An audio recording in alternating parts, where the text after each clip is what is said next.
हमने शब्द शक्ति प्रारंभ कर रखी थी, 12th क्लास का टॉपिक है।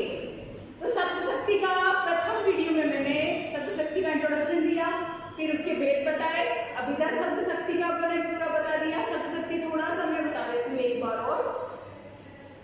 जिस शब्द के माध्यम से अर्थ को समझा जाता है, मतलब अर्थ को समझने की शक्ति जिस माध्यम से प्रयुक्त की जाती है उसे शब्द शक्ति कहते हैं। यानी शब्द के अर्थ को समझने की शक्ति को शब्द शक्ति कहते हैं। और शब्द के अर्थ को तीन प्रकार से समझते हैं, वाच्यार्थ, लक्षणार्थ और व्यंग्यार्थ। वाच्यार्थ यानी बोलते ही जिसका अर्थ समझ में आता है, यानी और तीसरा लक्षणार्थ, लक्षण के आधार पर शब्द के अर्थ को समझना। ओके। और है तीसरा व्यंग्यार्थ, यानी व्यंग्य के आधार पर अर्थ को समझना, यानी जो अर्थ बोला जा रहा है उसका कोई अन्य तीसरा ही अर्थ होता है। ओके। तो शब्द को अर्थ को समझने के लिए शब्द शक्ति का ये टॉपिक है। ओके। अब हमने अभिधा शब्द शक्ति पढ़ी। अभिधा शब्द शक्ति में क्या होता है? वाच्यार्थ, जिसमें वाच्यार्थ के द्वारा अर्थ का बोध होता है, यानी वक्ता द्वारा बोले गए शब्दों का सीधे सीधे अर्थ ग्रहण किया जाता है, तो वहां होती है अभिधा शब्द शक्ति। अब हम प्रारंभ करने जाते हैं लक्षणा शब्द शक्ति। लक्षणा यानी लक्षण के आधार पर अर्थ को ग्रहण करना। ओके। अगर हम वक्ता अगर कुछ बोल रहा है तो उसका वाच्यार्थ बाधित होता है और अर्थ कैसे लिया जाता है?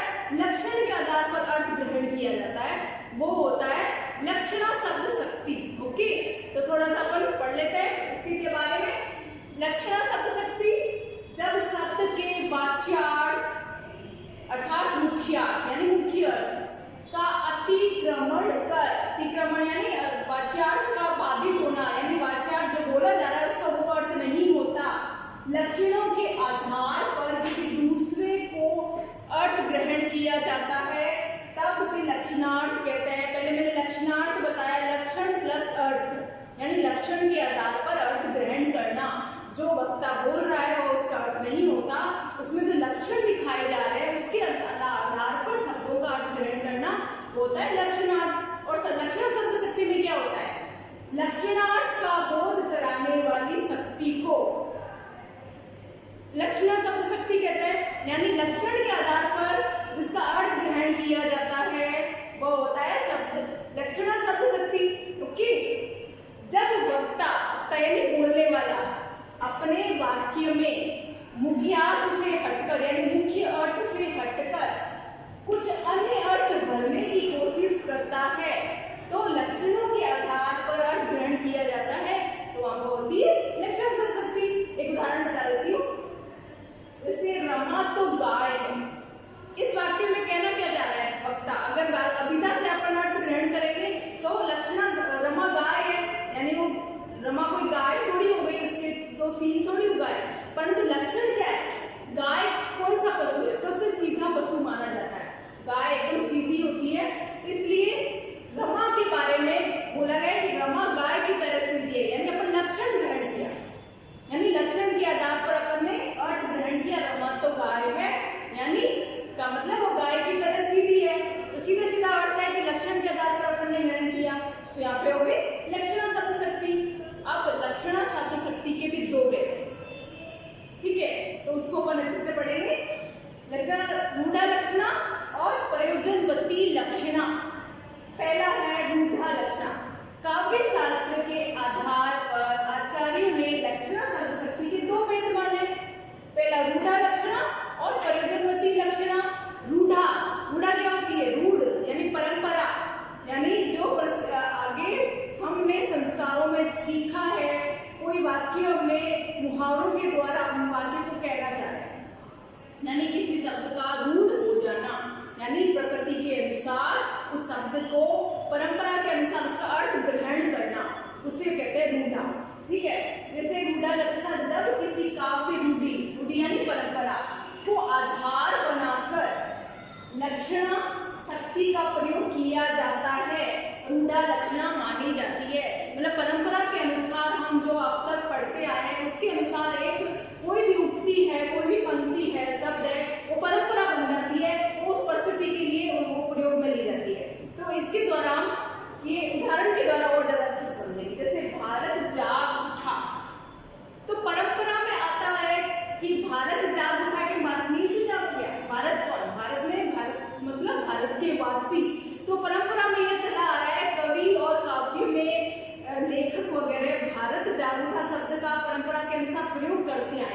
भारत का मतलब भारत के वासी, और जाग उठा से क्या मतलब है कि वो जागरूक हो गए, नींद से नहीं जागे। यानी लक्षण क्या है?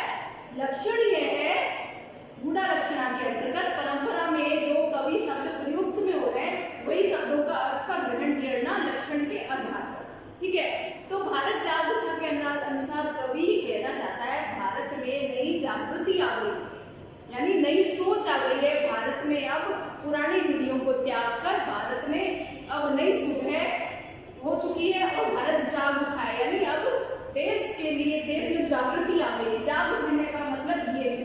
ओके, तो गूढ़ा लक्षणा कैसे हुई? यानी परंपरा में कभी ये शब्द का प्रयोग करते हैं भारत का मतलब भारतवासी का, जाग उठा यानी जागरूकता का प्रतीक है। तो ये परंपरा है कि हमें, और इसको समझने के लिए हमें अलग से कोई मतलब देखना नहीं पड़ा कि ये कवि क्यों कह रहा है। हमारे दिमाग में इंगित है, ये परंपरा में चलता आ रहा है कि कवि ये हमेशा ही भारत का प्रयोग भारतवासियों के लिए करता है। ओके, नेक्स्ट, इंग्लैंड की 4 विकेट से पराजय, ये गूढ़ा लक्षण यानी परंपरा में चलता आ रहा है कि क्रिकेट है, क्रिकेट के नियम होते हैं कि 4 विकेट गिर जाए तो वो पराजय हो गया। अगर ये गूढ़ा लक्षण परंपरा में आता है कि क्रिकेट के नियम के अनुसार अगर किसी को ये पता ही नहीं होता कि विकेट क्या होता है, तो किसी को पता चलता है कि इंग्लैंड 4 विकेट से हार गया, इंग्लैंड इतना बड़ा देश है 4 विकेट से थोड़ी हार सकता है। तो ये गूढ़ा है, यानी परंपरा में चलता आ रहा है कि क्रिकेट में नियम होते हैं, क्रिकेट में खेला गया, तो इसके लिए किसी को समझाने की जरूरत नहीं पड़ी। लक्षणा के आधार पर अर्थ ग्रहण किया। और गूढ़ा यानी क्रिकेट की परंपरा है, क्रिकेट में जब देश एक दूसरे से खेलते हैं तब किसी की हार किसी की जीत होती है, किसी को कोई कितने रन से आता है, कोई विकेट से हारता है। तो यहाँ पे इंग्लैंड की पराजय हुई, यानी क्रिकेट में पराजय हुई। तो ये परंपरा है कि क्रिकेट में ऐसा होता है। ओके, वहां लाठियां चल रही है, कि लाठियां खुद चल रही है। परंपरा या गूढ़ा में क्या होता है कि कवि ने इसमें गूढ़ा लक्षणा का प्रयोग किया गया है, क्योंकि कवि ने मुहावरे का प्रयोग किया। लाठी चलना यानी लड़ाई होना, लाठियों से पीटा जाना, लाठियां चल रही है, आपस में लोग लड़ाई कर रहे हैं। तो ये गूढ़ा लक्षणा वही परंपरा के अनुसार ये पंक्ति मुहावरों के द्वारा कवि ने समझाने की कोशिश की गई है। ओके, नेक्स्ट, बड़े हरिश्चंद्र बनते हो, ये रूढ़ है। हरिश्चंद्र किसके लिए रूढ़ है, किस लिए प्रसिद्ध है? हरिश्चंद्र हमेशा ही सत्य बोलने के लिए और दान प्रियता के लिए प्रसिद्ध है। हरिश्चंद्र बहुत सत्य बोलते थे, कभी भी झूठ नहीं बोला उन्होंने, और दान प्रिय थे। तो अपन किसी को कहते हैं कि बड़े हरिश्चंद्र बनते हो, यानी वो दान प्रिय हो, वो सच बोलते हो ज्यादा। यानी ये परंपरा के अनुसार हमारे इतिहास में इंगित है कि हरिश्चंद्र किसके लिए आया है। ओके, तो यहाँ पे परंपरा के अनुसार, गूढ़ा के अनुसार हरिश्चंद्र का वाक्य में प्रयुक्त हुआ है।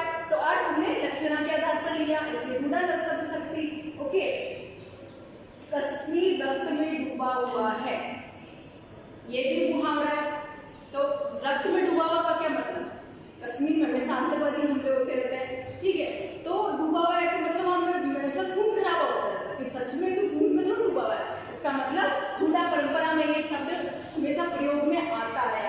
यानी गूढ़ का मतलब समझे आप, परंपरा के अनुसार शब्दों के अर्थ को ग्रहण करना। ओके, अब एक कुणाल हवा से बातें करता है। हवा से बातें करने का प्रयोग किस लिए होता है? मुहावरा है ना, हवा से बातें करना, यानी बहुत तेज चलना, ठीक है, यानी बहुत तेज चल रहा है कोई, तो इसलिए यहाँ पे गूढ़ा लक्षणा शब्द शक्ति है। तो गूढ़ा लक्षणा शब्द शक्ति में क्या बताती है? परंपरा के अनुसार अर्थों को ग्रहण करना, परंपरा में जो लक्षण है उसके आधार पर अर्थों को ग्रहण करना, गूढ़ा शब्द शक्ति। ओके, ऐसे नेक्स्ट, प्रयोजनवती। प्रयोजन क्या होता है? कारण, किसी कारण विशेष की वजह से किसी व्यक्ति को कुछ कहा गया है, उसका वही अर्थ ग्रहण किया जाता है, ठीक है। जहां विशेष प्रयोजन से प्रेरित होकर शब्द का प्रयोग लक्षणार्थ में किया जाता है।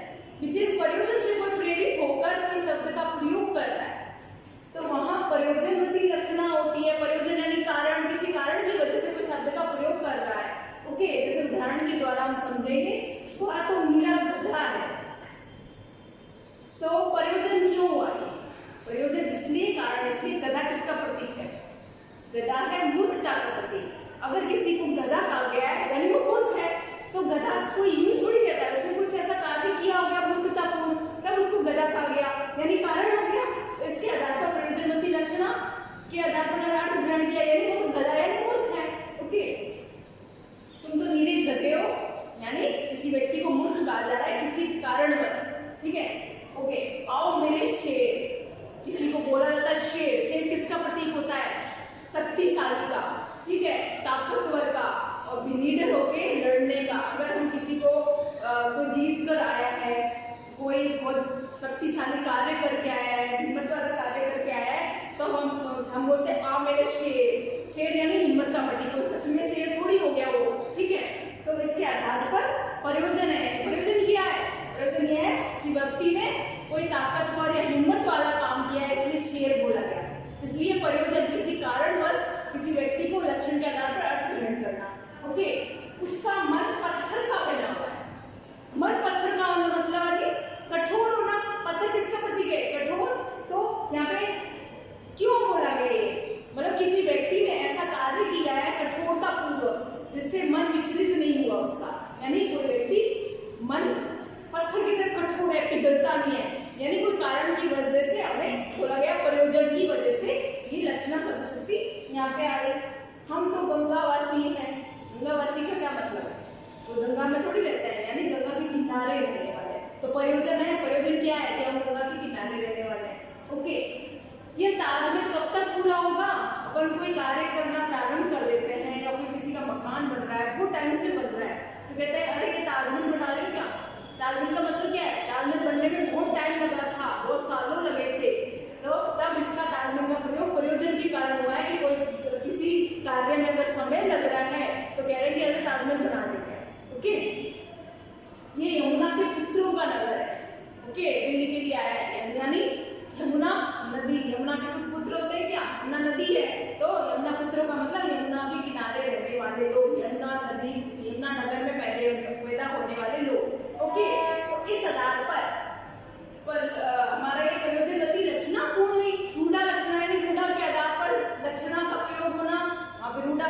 और रूढ़ा लक्षणा शब्द शक्ति में ध्यान रखना, मुहावरों के द्वारा जो बात कही जाती है वो रूढ़ा लक्षणा के अंतर्गत आती है। ओके, कि मुहावरे भी, लोकोक्तियां भी, ये हमारे परंपरा में कोई वाक्य हो चुका होता है, उस आधार पर ये रूढ़ा बन जाती है, रूढ़ी बन जाती है, परंपरा बन जाती है, और परिस्थितियों के अनुसार उसका प्रयोग होता है।